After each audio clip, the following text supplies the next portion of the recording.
मेरे प्यारे देशवासियों, नमस्कार। 2023 की यह पहली मन की बात और उसके साथ साथ इस कार्यक्रम का 97वां 97th एपिसोड भी है।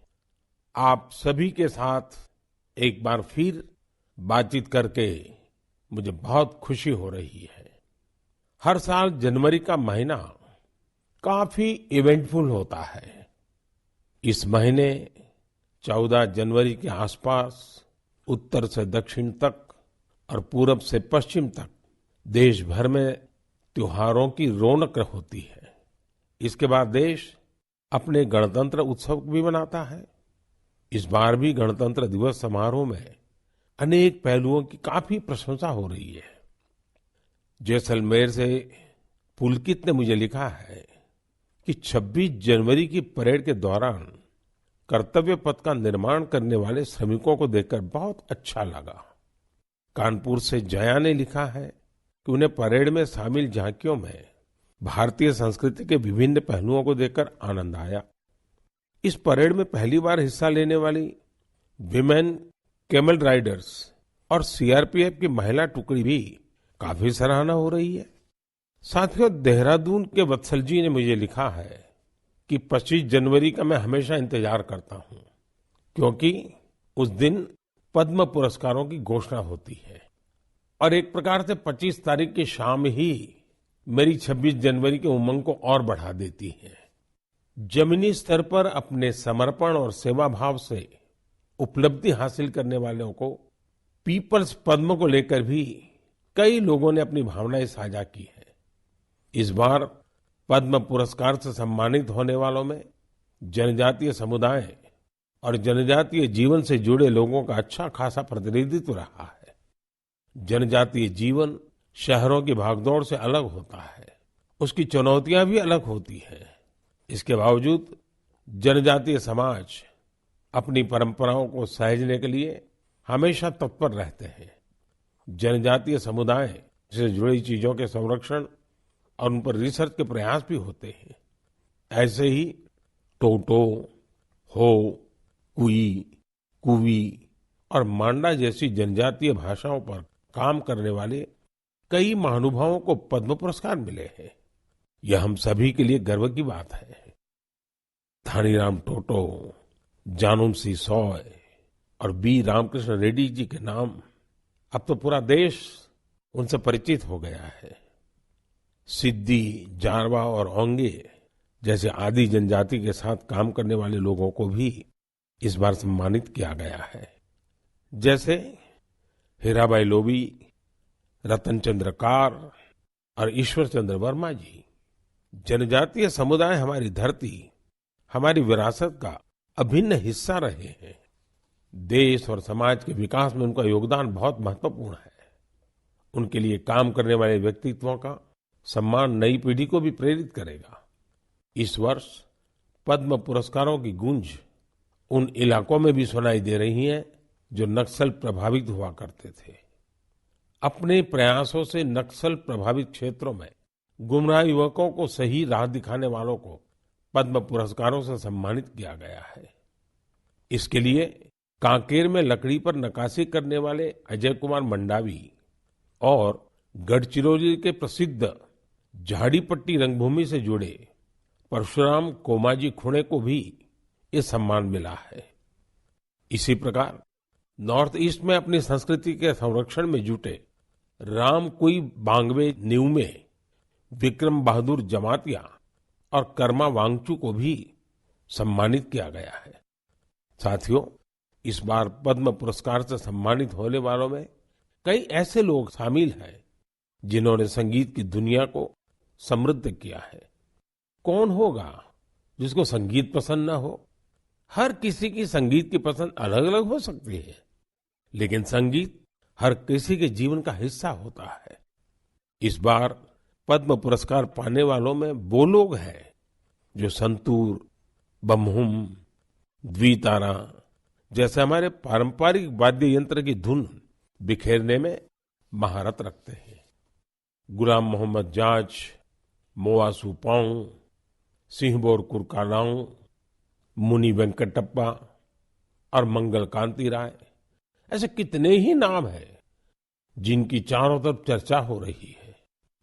साथियों, पद्म पुरस्कार पाने वाले अनेक लोग हमारे बीच के वो साथी हैं जिन्होंने हमेशा देश को सर्वोपरि रखा, राष्ट्र प्रथम के सिद्धांत के लिए अपना जीवन समर्पित कर दिया।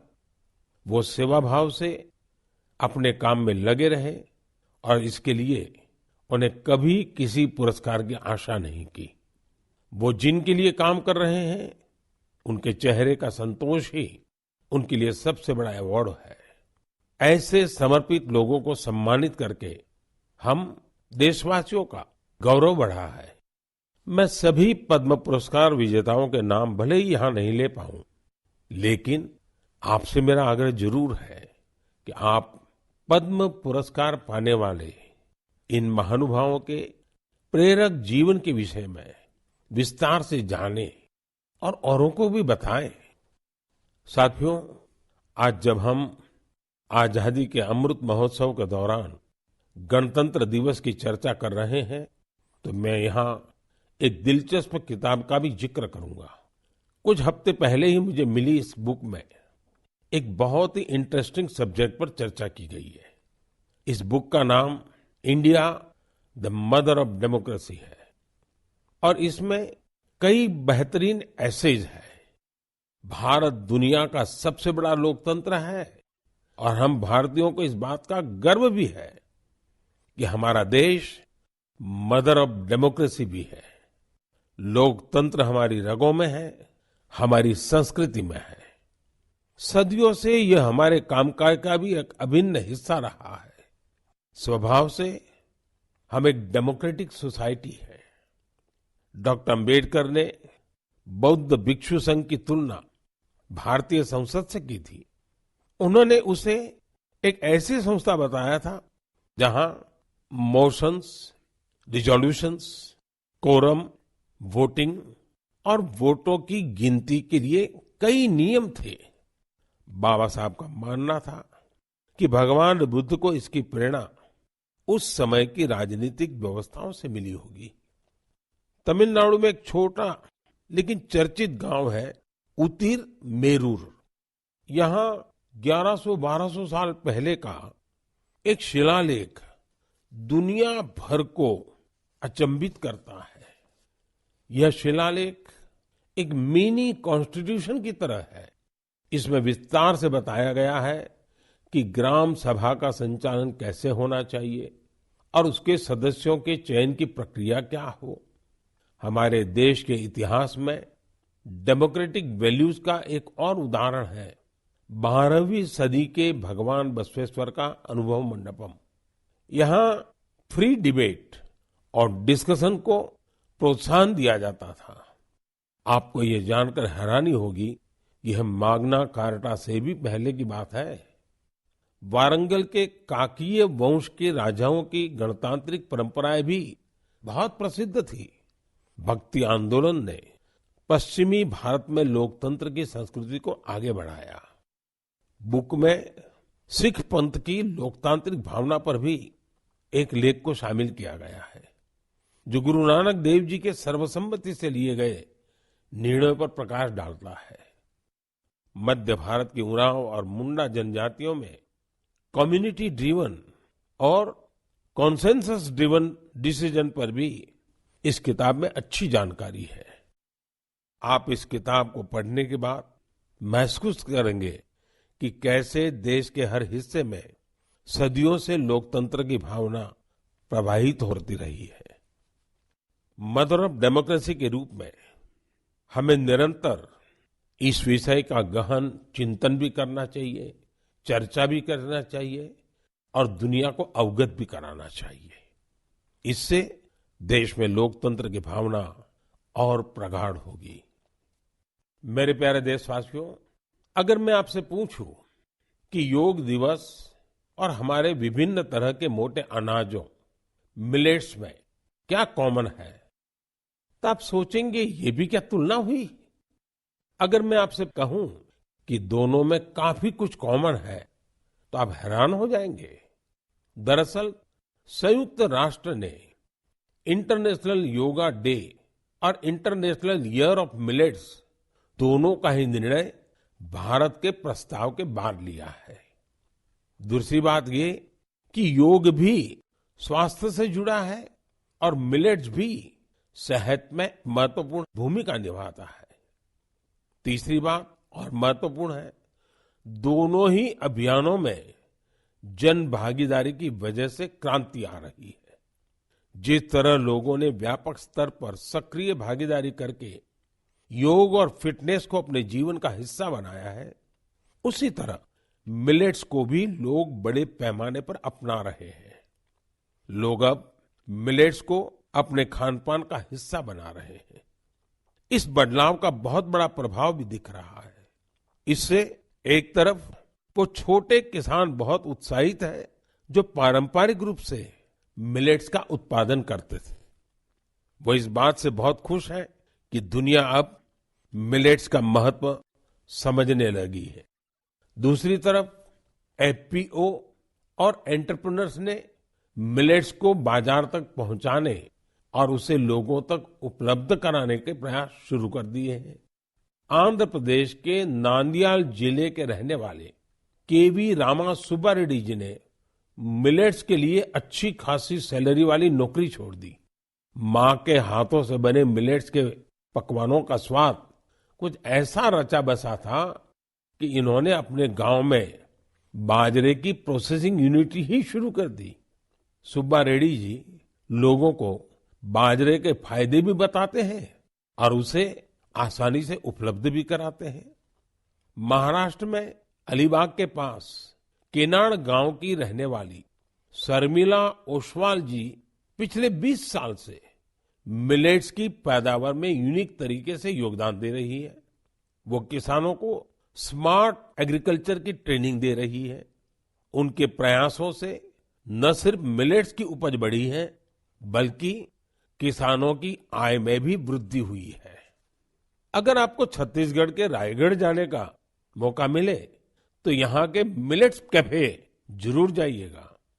कुछ ही महीने पहले शुरू हुए इस मिलेट्स कैफे में चीला, डोसा, मोमोज, पिज्जा और मंचूरियन जैसे आइटम खूब पॉपुलर हो रहे हैं।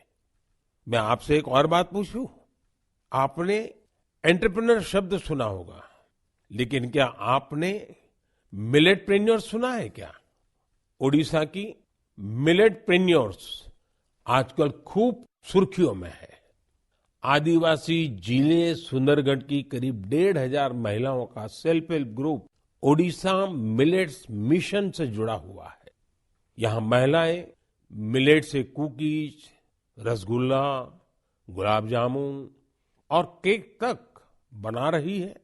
बाजार में इनकी खूब डिमांड होने से महिलाओं की आमदनी भी बढ़ रही है। कर्नाटका के कलबुर्गी में Aland Bhutai millets farmers producer company ने पिछले साल Indian institute of millets research की देखरेख में काम शुरू किया। यहाँ के खाकरा, बिस्कुट और लड्डू लोगों को भा रहे हैं। कर्नाटका के ही बीदर जिले में हुलसूर मिलेट प्रोड्यूसर कंपनी से जुड़ी महिलाएं मिलेट्स की खेती के साथ ही उसका आटा भी तैयार कर रही है। इससे इसकी कमाई भी काफी बढ़ रही है। प्राकृतिक खेती से जुड़े छत्तीसगढ़ के संदीप शर्मा जी के एफपीओ से आज 12 राज्यों के किसान जुड़े हैं। बिलासपुर का यह एफपीओ 8 प्रकार के मिलेट्स का आटा और उसके व्यंजन बना रहा है। साथियों, आज हिंदुस्तान के कोने कोने में G20 की समिट्स लगातार चल रही है और मुझे खुशी है कि देश के हर कोने में जहां भी G20 की समिट हो रही है, मिलेट से बने पौष्टिक और स्वादिष्ट व्यंजन उसमें शामिल होते हैं। यहाँ बाजार से बनी खिचड़ी, पोहा, खीर और रोटी के साथ ही रागी से बने पायसम, पूड़ी और डोसा जैसे व्यंजन भी परोसे जाते हैं। G20 के सभी वेन्यूज पर मिलेट एग्जीबिशन में मिलेट से बनी हेल्थ ड्रिंक, सीरियल्स और नूडल्स को शोकेस किया गया। दुनिया भर में इंडियन मिशंस भी इनकी लोकप्रियता बढ़ाने के लिए भरपूर प्रयास कर रहे हैं। आप कल्पना कर सकते हैं कि देश का ये प्रयास और दुनिया में बढ़ने वाली मिलेट्स की डिमांड हमारे छोटे किसानों को कितनी ताकत देने वाली है। मुझे देखकर भी अच्छा लगता है कि आज जितने तरह की नई नई चीजें मिलेट से बनने लगी हैं, वो युवा पीढ़ी को भी उतनी ही पसंद आ रही है। इंटरनेशनल ईयर ऑफ मिलेट्स की ऐसी शानदार शुरुआत के लिए और उसको लगातार आगे बढ़ाने के लिए मैं मन की बात के श्रोताओं को भी बधाई देता हूं। मेरे प्यारे देशवासियों, जब आपसे कोई टूरिस्ट हब गोवा की बात करता है तो आपके मन में क्या ख्याल आता है? स्वाभाविक है, गोवा का नाम आते ही सबसे पहले यहाँ की खूबसूरत कोस्टलाइन, बीचेस और पसंदीदा खान पान की बातें ध्यान में आने लगती है। लेकिन गोवा में इस महीने कुछ ऐसा हुआ जो बहुत सुर्खियों में है। आज मन की बात में मैं इसे आप सबके साथ साझा करना चाहता हूं। गोवा में हुआ ये इवेंट है पर्पल फेस्ट। इस फेस्ट को 6 से 8 जनवरी तक पणजी में आयोजित किया गया। दिव्यांग जनों के कल्याण को लेकर यह अपने आप में एक अनूठा प्रयास था। पर्पल फेस्ट कितना बड़ा मौका था, इसका अंदाजा आप सभी इस बात से लगा सकते हैं कि 50,000 से भी ज्यादा हमारे भाई बहन इसमें शामिल हुए। यहाँ आए लोग इस बात को लेकर रोमांचित थे कि वो अब मिरामार बीच घूमने का भरपूर आनंद उठा सकते हैं। दरअसल मिरामार बीच हमारे दिव्यांग भाई बहनों के लिए गोवा के एक्सेसिबल बीचेस में से एक बन गया है। यहाँ पर cricket tournament, table tennis tournament, marathon competition के साथ ही एक डीप ब्लाइंड कन्वेंशन भी आयोजित किया गया। यहाँ यूनिक बर्ड वॉचिंग प्रोग्राम के अलावा एक फिल्म भी दिखाई गई। इसके लिए विशेष इंतजाम किए गए थे ताकि हमारे सभी दिव्यांग भाई बहन और बच्चे इसका पूरा आनंद ले सके। पर्पल फेस्ट की एक खास बात, इसमें देश के प्राइवेट सेक्टर की भागीदारी भी रही। उनकी ओर से ऐसे प्रोडक्ट्स को शोकेस किया गया जो दिव्यांग फ्रेंडली है। इस फेस्ट में दिव्यांग कल्याण के प्रति जागरूकता बढ़ाने के अनेक प्रयास देखे गए। पर्पल फेस्ट को सफल बनाने के लिए मैं इसमें हिस्सा लेने वाले सभी लोगों को बधाई देता हूं। इसके साथ ही उन वॉलंटियर्स का भी अभिनंदन करता हूं जिन्होंने इसे ऑर्गेनाइज करने के लिए रात दिन एक कर दिए। मुझे पूरा विश्वास है कि एक्सेसिबल इंडिया के हमारे विजन को साकार करने में इस प्रकार के अभियान बहुत ही कारगर साबित होंगे। मेरे प्यारे देशवासियों, अब मन की बात में मैं एक ऐसे विषय पर बात करूंगा जिसमें आपको आनंद भी आएगा, गर्व भी होगा और मन कह उठेगा, वाह भाई वाह, दिल खुश हो गया।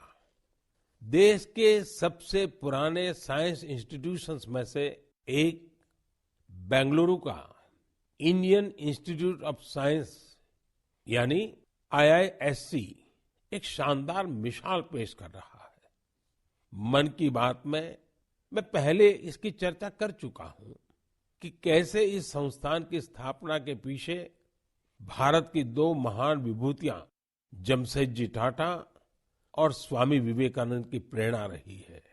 तो आपको और मुझे आनंद और गर्व दिलाने वाली बात यह है कि साल 2022 में इस संस्थान के नाम कुल 145 पेटेंट्स रहे हैं। इसका मतलब है हर 5 दिन में 2 पेटेंट्स। ये रिकॉर्ड अपने आप में अद्भुत है। इस सफलता के लिए मैं IISc की टीम को भी बधाई देना चाहता हूं। साथियों, आज पेटेंट फाइलिंग में भारत की रैंकिंग 7वीं और ट्रेडमार्क्स में 5वीं है। सिर्फ पेटेंट्स की बात करें तो पिछले 5 वर्षों में इसमें करीब 50% की वृद्धि हुई है। ग्लोबल इनोवेशन इंडेक्स में भी भारत की रैंकिंग में जबरदस्त सुधार हुआ है और अब वो 40वें पर आ पहुंची है, जबकि 2015 में भारत ग्लोबल इनोवेशन इंडेक्स में 80 नंबर के भी पीछे था। एक और दिलचस्प बात मैं आपको बताना चाहता हूं। भारत में पिछले 11 वर्षों में पहली बार डोमेस्टिक पेटेंट फाइलिंग की संख्या फॉरेन फाइलिंग से अधिक देखी गई है। ये भारत के बढ़ते हुए वैज्ञानिक सामर्थ्य को भी दिखाता है। साथियों, हम सभी जानते हैं कि 21वीं सदी की ग्लोबल इकोनॉमी में नॉलेज ही सर्वोपरि है। मुझे विश्वास है कि भारत के टेकेड का सपना हमारे इनोवेटर्स और उनके पेटेंट्स के दम पर जरूर पूरा होगा। इससे हम सभी अपने ही देश में तैयार वर्ल्ड क्लास टेक्नोलॉजी और प्रोडक्ट का भरपूर लाभ ले सकेंगे। मेरे प्यारे देशवासियों, नमो ऐप पर मैंने तेलंगाना के इंजीनियर विजय जी की एक पोस्ट देखी। इसमें विजय जी ने ई वेस्ट के बारे में लिखा है। विजय जी का आग्रह है कि मैं मन की बात में इस पर चर्चा करूं। इस कार्यक्रम में पहले भी हमने वेस्ट टू वेल्थ यानी कचरे से कंचन के बारे में बातें की है, लेकिन आइए आज इसी से जुड़ी ई वेस्ट की चर्चा करते हैं। साथियों, आज हर घर में मोबाइल फोन, लैपटॉप, टैबलेट जैसी डिवाइसेस आम हो चली है। देश भर में इनकी संख्या बिलियंस में होगी। आज के लेटेस्ट डिवाइस भविष्य के ई वेस्ट भी होते हैं। जब भी कोई नई डिवाइस खरीदता है या फिर अपनी पुरानी डिवाइस को बदलता है, तो यह ध्यान रखना जरूरी हो जाता है कि उसे सही तरीके से डिस्कार्ड किया जाता है या नहीं। अगर ई वेस्ट को ठीक से डिस्पोज नहीं किया गया तो यह हमारे पर्यावरण को भी नुकसान पहुंचा सकता है।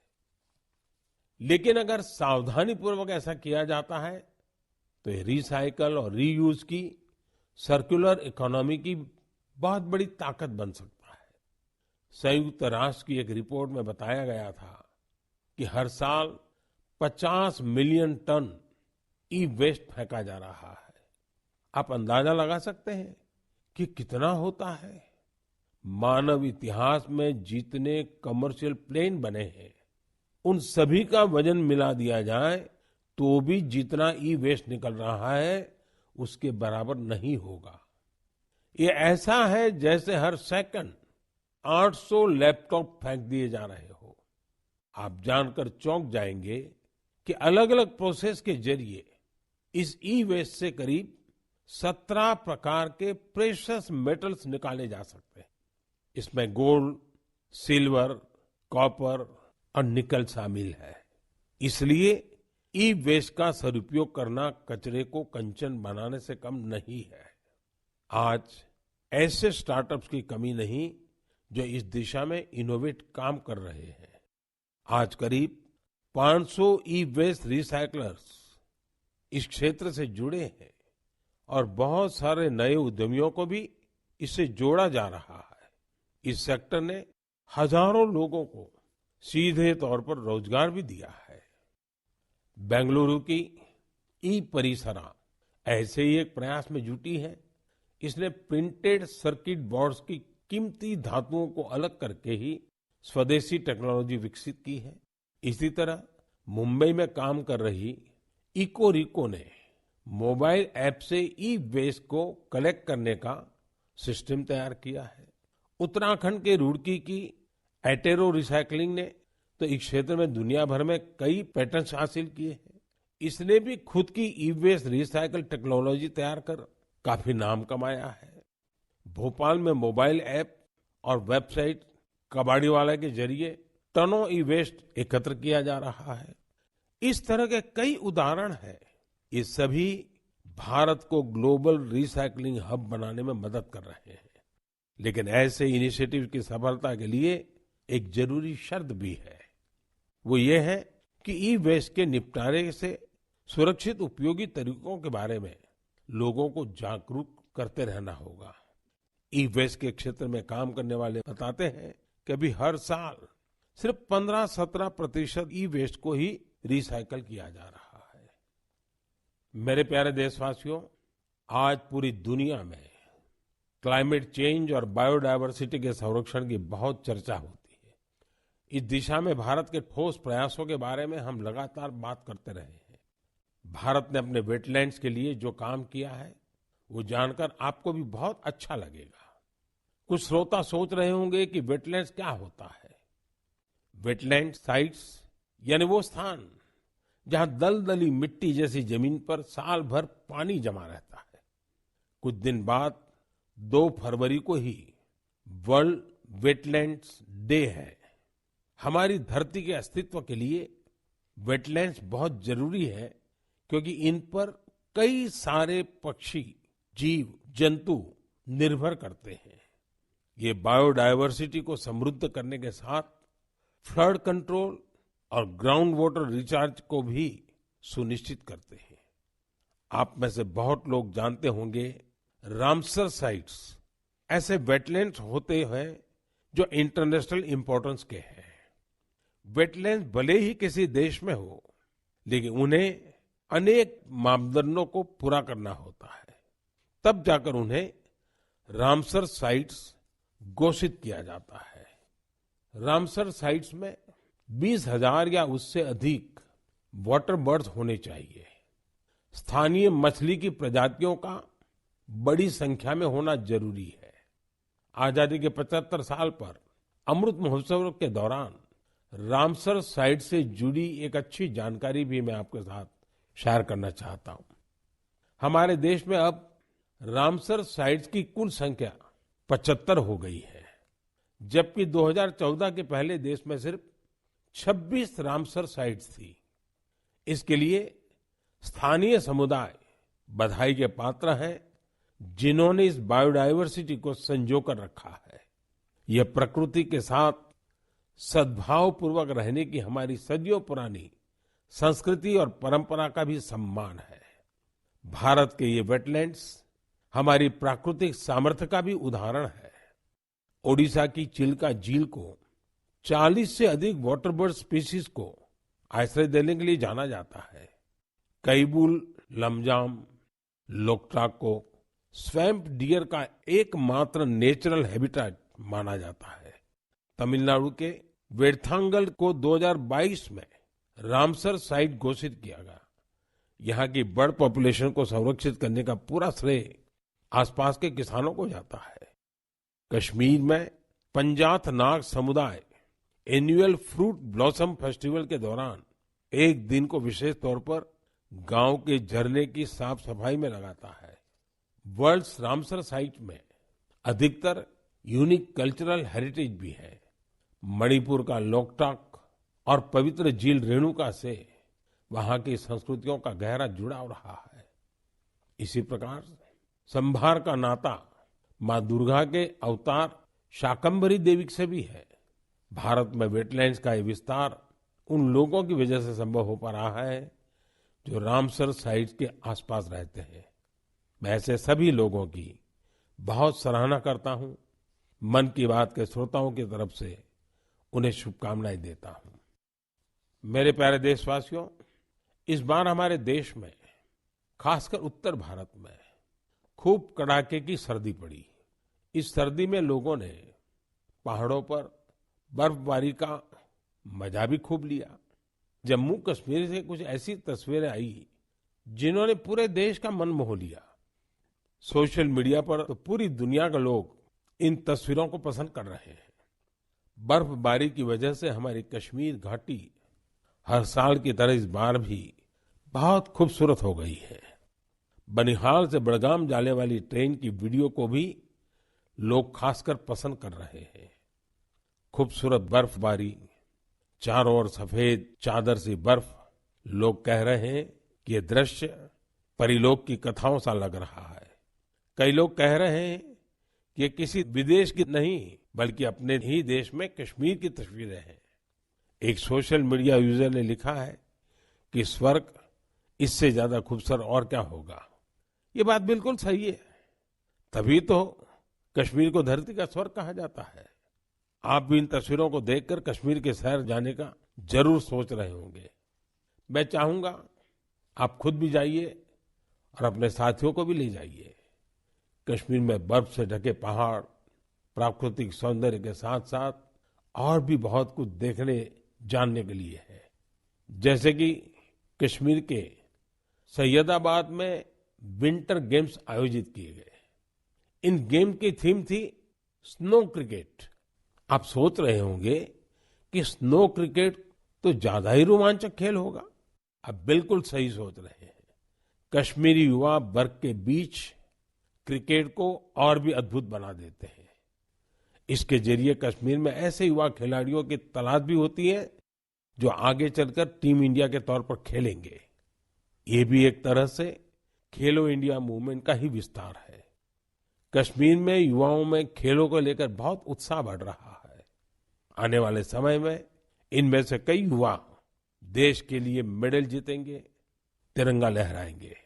मेरा आपको सुझाव होगा कि अगली बार जब आप कश्मीर की यात्रा प्लान करें तो इन तरह के आयोजनों को देखने के लिए भी समय निकालें। ये अनुभव आपकी यात्रा को और भी यादगार बना देंगे। मेरे प्यारे देशवासियों, गणतंत्र को मजबूत करने के हमारे प्रयास निरंतर चलते रहने चाहिए। गणतंत्र मजबूत होता है जनभागीदारी से, सबका प्रयास से, देश के प्रति अपने अपने कर्तव्यों को निभाने से। और मुझे संतोष है कि हमारा मन की बात ऐसे कर्तव्यनिष्ठ सेनानियों की बुलंद आवाज है। अगली बार फिर से मुलाकात होगी ऐसे कर्तव्यनिष्ठ लोगों की दिलचस्प और प्रेरक गाथाओं के साथ। बहुत बहुत धन्यवाद।